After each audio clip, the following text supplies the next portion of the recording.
जय श्री राधे कृष्ण।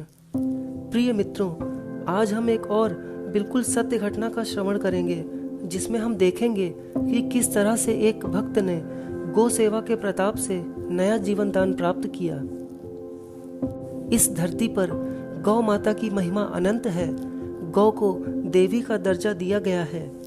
गौ के बारे में शास्त्रों ने कहा है, गौ माता का दर्शन एवं उन्हें नमस्कार करके उनकी परिक्रमा करें।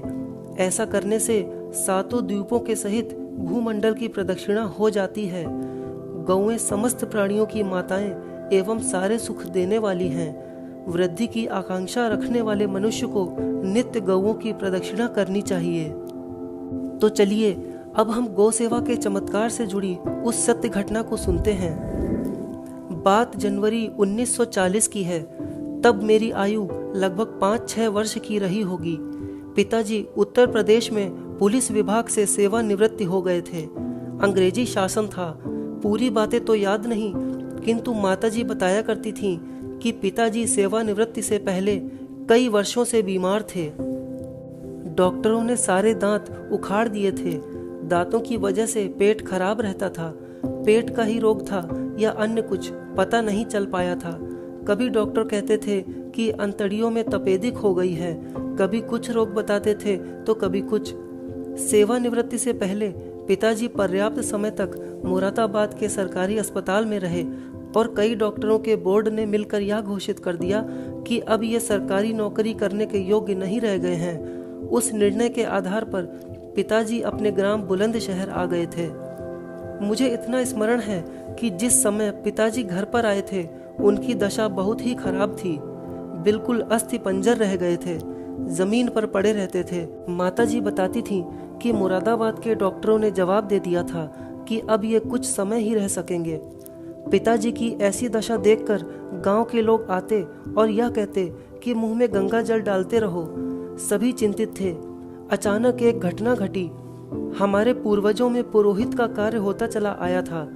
दूर गांव के कोई यजमान एक गऊ लेकर आए और पिताजी से कहने लगे, पंडित जी, यह गऊ मैंने गुरुजी मेरे बाबा जी को दान के निमित्त संकल्प की थी। गोदान के संकल्प से मेरा कार्य हो गया, अतः मैं यह बछड़े सहित गाय आपके यहाँ पहुँचाने आया हूँ। मेरे बाबा जी जब मैं 1 वर्ष का था स्वर्गवासी हो चुके थे। वे यजमान गऊ को पहुंचाकर अपने घर चले गए। उधर माताजी ने उस नई ब्याई गऊ के पैरों पर जल डालकर पारंपरिक रीति से उसकी पूजा की तथा उसे बांधने, चारा आदि का प्रबंध किया। दूध निकाला। थोड़ा दूध चम्मच से पिताजी को भी पिलाया। यह क्रम 2-4 दिन तक चलता रहा।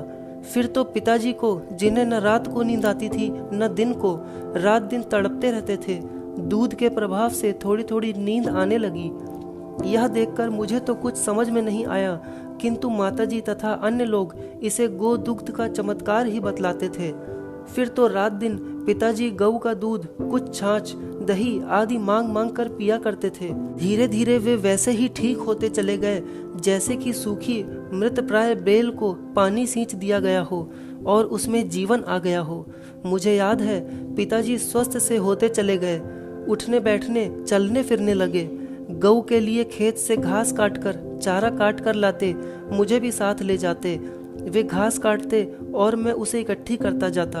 उस समय मैं लगभग 6-7 साल का रहा हूँगा। पिताजी ही अपने सर पर गठरी लाते।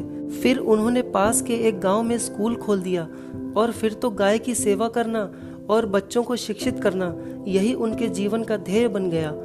उसी गौ सेवा के फलस्वरूप वे बीमारी से ठीक होकर पूरे 24 वर्ष 1964 अक्टूबर तक जीवित रहे और उसी गौ माता के आशीर्वाद से आज हमारा परिवार सब प्रकार के सुख शांति की ओर बढ़ रहा है। मित्रों, गौ माता की महिमा अनंत है। जो व्यक्ति गौ माता की सेवा पूजा करता है उस पर आने वाली सभी प्रकार की विपदाओं को गौ माता हर लेती हैं। गौ माता के गोबर में लक्ष्मी जी का वास होता है और गौ माता के मूत्र में गंगा जी का वास होता है। गौ माता के दूध में सुवर्ण तत्व पाया जाता है जो रोगों की क्षमता को कम करता है। जय श्री हरि।